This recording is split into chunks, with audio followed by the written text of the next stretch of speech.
ቅዳሜና እሁድን ያሳምሩ። የዚህን ሳምንት መጨረሻ አዳዲስ ኢቨንቶች እንንገረው።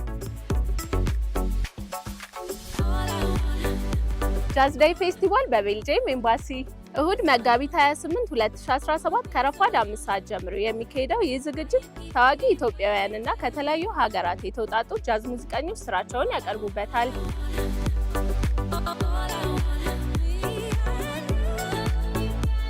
የአንድ ቀን ሃይኪንግ ጉዞ ወደ ወንጪ ሐይቅ በእንቁ ትራቭልስ የተዘጋጀው ይህ ጉዞ መጋቢት 28 የሚካሄድ ሲሆን የጉዞ ዋጋ 2800 ብር ነው።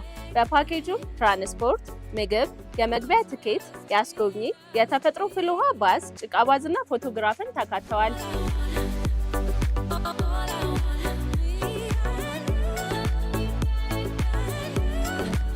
ጁቢሌሽን አፍሪካ በቬኑ ዌርሃውስ በቺፕ ኢቨንት ኤንድ ፕሮሞሽን የሚዘጋጀው ጁቢሌሽን አፍሪካ የፊታችን ቅዳሜ መጋቢት 27 ከአመሻሽ 11 ሰዓት ጀምሮ ይካሄዳል።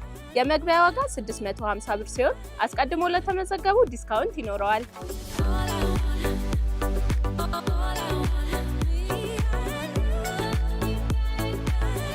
በመንገዴ ላይ አውደ ርዕይ በእንጦጦ አርት ጋለሪ ሰዓሊና ቀራጺ ሄኖክ ጸጋዬ ስራዎችን የሚያሳይበት ይህ የስነ ጥበብ አውደ ርዕይ መጋቢት 17 2017 ለእይታ የበቃ ሲሆን እስከ ሚያዝያ 7 2017 ድረስ ክፍት ሆኖ ይቆያል።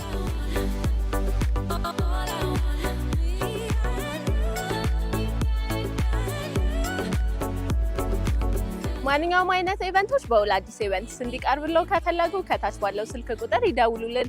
እነዚህንና የመሳሰሉ ኢቨንቶች ለመከታተል alladiseventscom ላይ በመግባት መመልከት ይችላሉ። ለቻናላችን አዲስ ከሆኑ ሰብስክራይብ፣ እንዲሁም ይህንን ቪዲዮ ላይክ እና ሼር ማድረግ እንዳይረሱ። እናመሰግናለን።